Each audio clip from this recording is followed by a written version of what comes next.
नमस्ते आप सभी को। मैं क्षमा चाहती हूँ थोड़ा देरी से आने के लिए कुछ नेटवर्क का इशू था जिसकी वजह से मुझे लेट हुआ। उसके लिए मैं आप सभी से क्षमा प्रार्थनी हूँ। आप सभी के नमस्ते और प्रणाम के कमेंट लगातार मैसेज बॉक्स में आ रहे हैं, तो आप सभी को मेरा नमस्कार एवं वंदे मातरम। बहुत अधिक देर ना करते हुए मैं अपनी बात को प्रारंभ करती हूँ। आज के इस अखिल भारतीय विद्यार्थी परिषद के फेसबुक पेज पर हो रहे इस लाइव में जितने लोग भी मुझे देख रहे हैं, मुझे सुन रहे हैं, आप सभी लोगों को मेरा नमस्कार एवं मेरी तरफ से वंदे मातरम आप सभी को।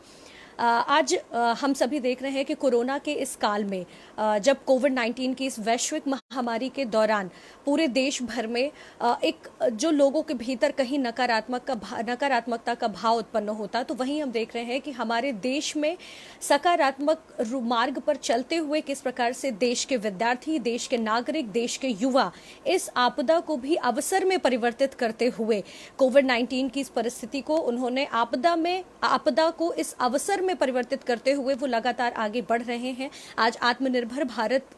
बनाने की दिशा में युवा देश का आत्मविश्वास के साथ में आगे बढ़ रहा है। देश में स्वदेशी ऐप लगातार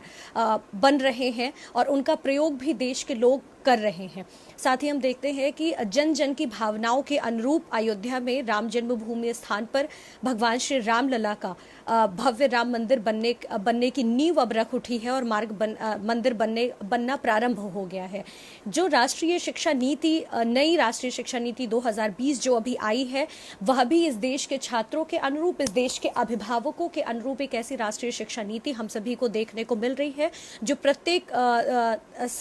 सेक्शन को सपोर्ट करने वाली है। देश के प्रत्येक विद्यार्थी को समर्थन करने वाली एक ऐसी राष्ट्रीय शिक्षा नीति भी हम सभी को देखने को मिल रही है। नए नए प्रकार के इनोवेशंस लगातार भारत में हो रहे हैं। सुरक्षा के क्षेत्र में भी हम देखें तो हमारी सेना को नए नए उपकरणों से निरंतर सुसज्जित किया जा रहा है। यह भी बताता है कि देश में किस प्रकार से आज देश का जो नागरिक है, जो युवा है, वो एक सकारात्मक ऊर्जा के साथ में, एक पॉजिटिव एनर्जी के साथ में आगे बढ़ रहा है। अनेक प्रकार के ऐसे कार्य हो रहे हैं। और यदि मैं विद्यार्थी परिषद की बात करूं तो आज अखिल भारतीय विद्यार्थी परिषद का कार्यकर्ता भी असम में और बिहार में आई हुई बाढ़ के दौरान भी अपना बिना कोरोना की परवाह किए हुए लगातार सेवा कार्यों में संलग्न है। और आज विद्यार्थी परिषद के कार्यकर्ताओं के माध्यम से शिक्षा जगत में जो अनेक प्रकार की समस्याएं उत्पन्न हो रही हैं, हम ये देख रहे हैं कि ऑनलाइन शिक्षा जो चल रही है कोविड की परिस्थिति के दौरान, उस दौरान यदि सभी छात्र तक शिक्षा नहीं पहुंच पा रही है, तो उन सभी छात्रों तक शिक्षा पहुंचाने के लिए आज अखिल भारतीय विद्यार्थी परिषद के कार्यकर्ता पूरे देश भर में तेलंगाना, हैदराबाद, कर्नाटका, तमिलनाडु, असम, उत्तरांचल, उत्तर प्रदेश, मध्य प्रदेश, देश भर के हर एक राज्य में आज विद्यार्थी परिषद का कार्यकर्ता परिषद की पाठशाला के नाम से छात्रों को, जो गरीब विद्यार्थी हैं, जो बस्ती में जाकर के, कहीं बस्ती की पाठशाला के नाम से, कहीं परिषद की पाठशाला के नाम से, आज अखिल भारतीय विद्यार्थी परिषद का कार्यकर्ता देश के जो युवा हैं, देश के जो बच्चे हैं, उनको बस्तियों में जाकर के, झुग्गियों में जाकर के, अपने घर में रह करके, अपने गाँव में रह करके उनको लगातार शिक्षा देने का कार्य कर रहे हैं। ऐसे सभी कार्यकर्ता विद्यार्थी परिषद के बधाई के पात्र हैं और उन सभी को बहुत सारी शुभकामनाएं मैं प्रेषित करती हूं आज के इस लाइव वीडियो के माध्यम से। हम देख रहे हैं कि अकादमिक जगत में भी लगातार हमें परिवर्तन देखने को मिल रहे हैं। अनेक स्थानों पर एक बहुत बड़ी समस्या शुल्क को लेकर के हमें देखने को मिल रही है और मैं इस बात को लेकर के प्रसन्न भी हूं कि आज अखिल भारतीय विद्यार्थी परिषद के कार्यकर्ताओं के निरंतर प्रयास के माध्यम से, जो कहीं पर मई माह से ही विद्यार्थी परिषद के कार्यकर्ता प्रयास कर रहे थे, कहीं जून माह से ही विद्यार्थी परिषद के कार्यकर्ता यह प्रयास कर रहे थे कि जो विश्वविद्यालयों में, महाविद्यालयों में, जो राष्ट्रीय संस्थानों में लिए जाने वाले शुल्क हैं, वो शुल्क इस पैंडेमिक सिचुएशन के दौरान, इस कोविड महामारी के दौरान किस प्रकार से वो शुल्क लिए जाएं ताकि किसी भी अभिभावक को मानसिक कष्ट नहीं हो, उन्हें मानसिक तनाव का सामना छात्र एवं अभिभावक दोनों को ही ना करना पड़े। इसके कारण से विद्यार्थी परिषद के लगातार किए जा रहे प्रयासों के कारण मैं प्रसन्नता के साथ में आपसे ये बताना चाहती हूँ कि विद्यार्थी परिषद के लगातार प्रयासों के माध्यम से आज HNB यानी कि हेमवती नंदन बहुगुणा विश्वविद्यालय श्रीनगर गढ़वाल में आज प्रशासन के माध्यम से जो फीस ली जाती थी, उसमें ट्यूशन फीस के अलावा सभी प्रकार की फीस अब माफ माफ कर दी गई है। जो फीस लगभग 2200-2300 के करीब फीस ली जाती थी, वह अब शुल्क लगभग 950 रुपए इस सत्र हेतु गढ़वाल यूनिवर्सिटी भी जिसको हम कहते हैं उसके माध्यम से अब स्वीकार किया जाएगा। साथ ही यदि मैं बात करूं तो अभी कल ही का एक नोटिफिकेशन मैंने देखा कि गुजरात नेशनल लॉ यूनिवर्सिटी की तरफ से भी अभी शुल्क माफ़ी की गई है और इंस्टॉलमेंट में फीस लेने की घोषणा उन्होंने की है। साथ ही असम सरकार भी इसमें धन्यवाद की पात्र है, जिसकी तरफ से 25% शुल्क की छूट अभी दी गई है। साथ ही विद्यार्थी परिषद के कार्यकर्ताओं ने पश्चिम बंगाल में भी लगातार ज्ञापन मुख्यमंत्री को भी प्रेषित किए, गवर्नर को भी प्रेषित किए और गवर्नर से मिलकर के भी बात की। और विद्यार्थी परिषद के उस प्रयासों के पश्चात पश्चिम बंगाल में भी फीस अभी शुल्क जो है उसमें माफी की गई है। विद्यार्थी परिषद के कार्यकर्ता आज के समय में भी शुल्क माफी के लिए लगातार कार्यरत हैं, जिसमें कहा बताऊं अगर आप लोगों से मैं साझा करूं तो पंजाब यूनिवर्सिटी के अपने विद्यार्थी परिषद के कार्यकर्ता लगातार धरने पर बैठे हुए हैं। उन पर पंजाब पुलिस के माध्यम से लाठीचार्ज भी किया गया, उन्हें प्रताड़ित करने का प्रयास भी किया गया, परंतु आंधी और बारिश सभी कुछ सहते हुए शुल्क माफी के लिए बढ़ी हुई शुल्क जो है उसकी वापसी के लिए, उसको वापस करवाने के लिए विद्यार्थी परिषद के पंजाब यूनिवर्सिटी के कार्यकर्ता लगातार धरने पर बैठे हुए हैं और अपने मत को वो जाहिर भी कर रहे हैं और लगातार प्रशासन के सामने वो डटे हुए हैं कि शुल्क माफ किया जाए। इसके साथ ही देखा जाए तो मैं एनएलयू पटियाला के जो थिंक इंडिया के कार्यकर्ता हैं, विद्यार्थी परिषद के कार्यकर्ता हैं, वहाँ के जो छात्र हैं, मैं एनएलयू पटियाला के छात्रों को भी बहुत बहुत धन्यवाद ज्ञापित करती हूँ उनके प्रति और उनको शुभकामनाएं भी प्रेषित करती हूँ कि उनके प्रयासों के माध्यम से उन्होंने जो पंजाब हरियाणा हाई कोर्ट में एक अपील की कि फीस छात्रों से कि ट्यूशन फीस के अलावा बाकी किसी भी प्रकार की फीस नहीं ली जाए, या जो उन्होंने जो कैंपस डेवलपमेंट आदि की फीस होती थी वो अगर वो स्वीकार करते हैं तो बोले, परंतु लाइब्रेरी की फीस ले, ऐसे करके कुछ मांगों के साथ में जो एनएलयू पटियाला के जो छात्र हैं, थिंक इंडिया के अपने कार्यकर्ता हैं, बाकी लोगों ने भी दिया है कोर्ट में अपील की है। तो यह भी एक सराहनीय विषय है। मैं उन सभी कार्यकर्ताओं की सराहना करती हूँ और उन्हें धन्यवाद भी ज्ञापित करती हूँ। परंतु मैं साथ ही साथ में समस्त देश भर की अपनी समस्त आईआईटीज़ को भी बहुत बहुत धन्यवाद अपनी तरफ से और समस्त छात्र समुदाय और विद्यार्थी परिषद की तरफ से उन्हें धन्यवाद करती हूँ कि आईआईटीज़ ने इस वर्ष छात्रावास एवं खेलकूद बाकी अन्य प्रकार की जितने भी प्रकार के शुल्क लिए जाते थे, ट्यूशन फीस को छोड़ करके अन्य सभी प्रकार के शुल्क उन्होंने माफ़ किए हैं। इस हेतु मैं आईआईटी के समस्त प्रशासन को बहुत बहुत धन्यवाद ज्ञापित करती हूँ।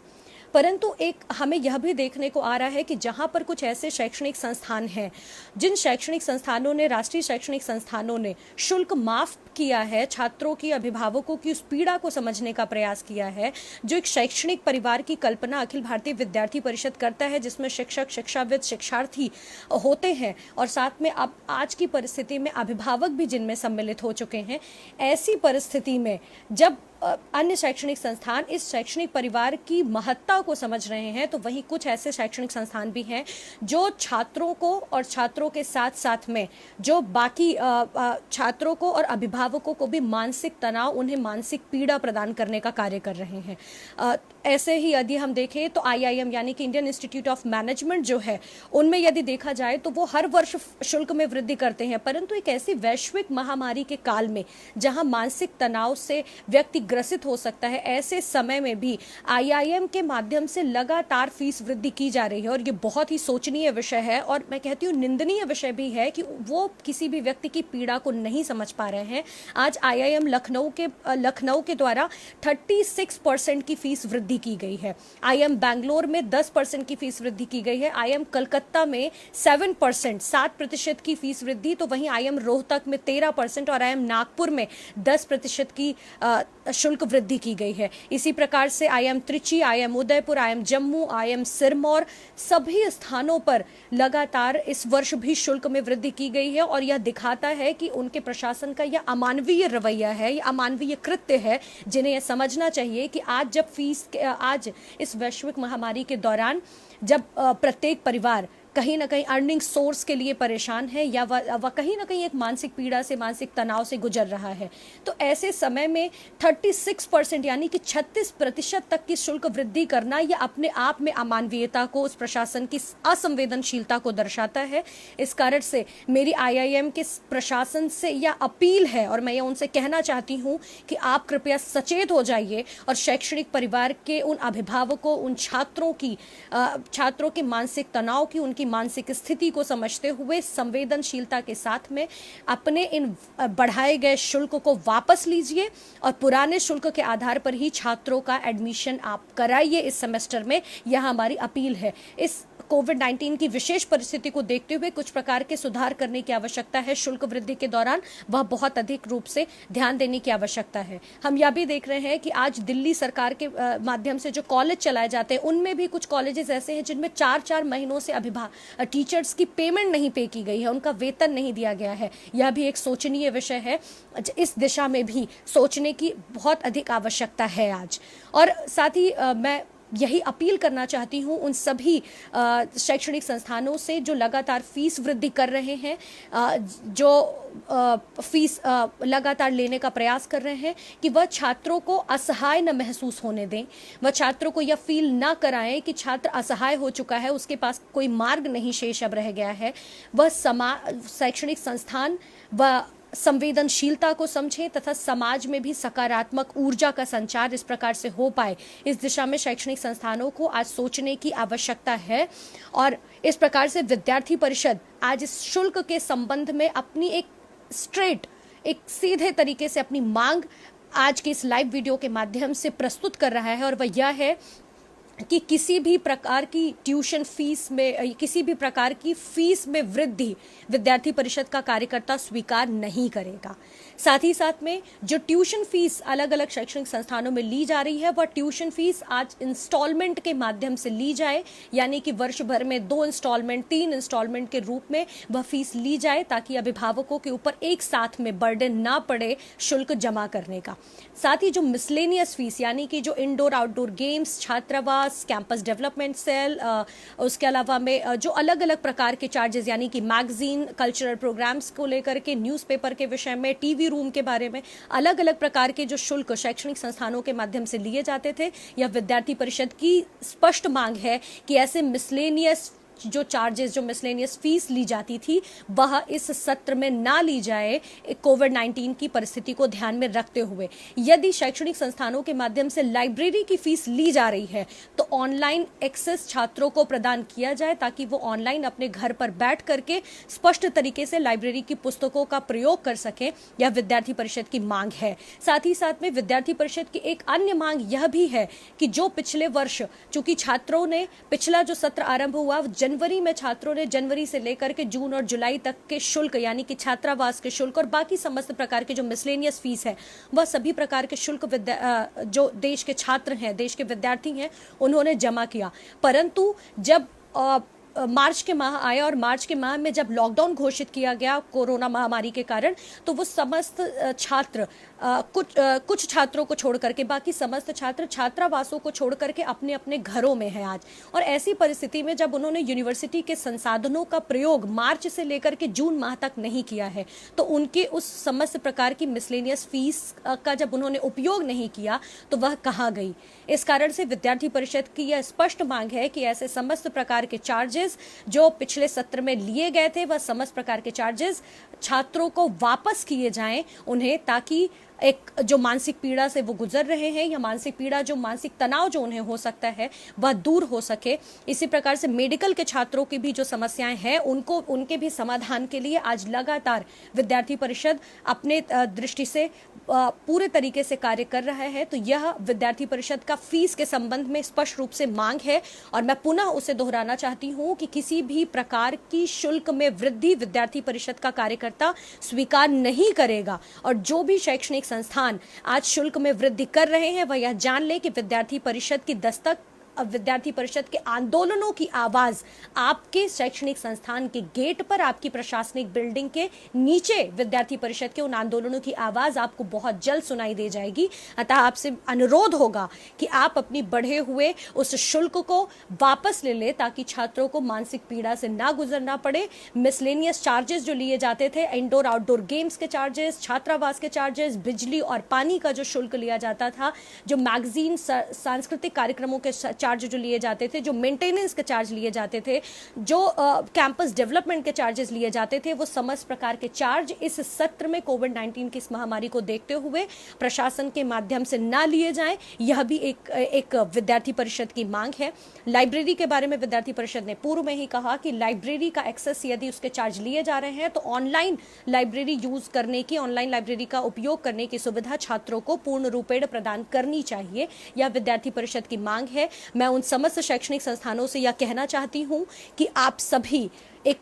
कृपया करके मानवता के मार्ग पर चले, अमानवीय कृत्य को त्याग करके मानवता के मार्ग पर चलते हुए संवेदनशील तरीके से कार्य करें, ताकि जो छात्र और अभिभावक हैं, जो एक शैक्षणिक परिवार है हमारा, हम सभी एक परिवार के जैसा एक अनुभव करते हैं, जिसमें नॉन टीचिंग स्टाफ भी हैं, जिसमें टीचर्स भी हैं, जिसमें स्टूडेंट भी हैं और जिसमें पेरेंट्स भी आज के समय में इन्वॉल्व हो चुके हैं, सम्मिलित हो चुके हैं। तो ऐसी उस बात को ध्यान में रखते हुए मेरा सभी शैक्षणिक संस्थानों से आग्रह होगा कि वो इस बात को ध्यान में रखते हुए ऐसे किसी भी प्रकार का अतिरिक्त भार किसी भी अभिभावक एवं छात्र के ऊपर ना दें। साथ ही साथ हमारी केंद्र सरकार से भी यह मांग है और स्पष्ट मांग है कि केंद्र सरकार सभी शैक्षणिक संस्थानों, देश भर में चलने वाले सभी शैक्षणिक संस्थानों के लिए दिशा निर्देश जारी करे जो शुल्क के संबंध में हो, ताकि जो हमारी स्पष्ट मांग रही, हमने इसके संबंध में पूर्व में भी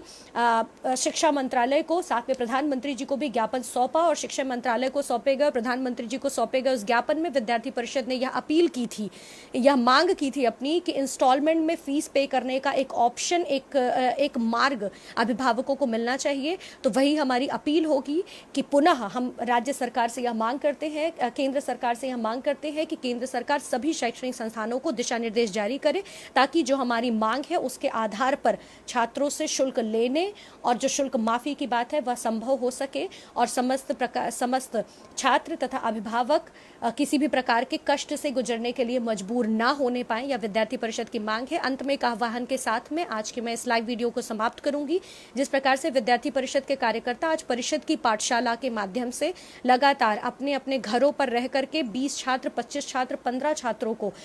विज्ञान, गणित, हिंदी, संस्कृत, अंग्रेजी आदि की शिक्षा प्रदान कर रहे हैं, उसी प्रकार से आप सब भी अपने अपने घरों पर रहते हुए प्रयास करें और अपने बस्ती में रहने वाले, अपने गांव में रहने वाले, अपने मोहल्लों में रहने वाले और शहर में रहने वाले छात्रों को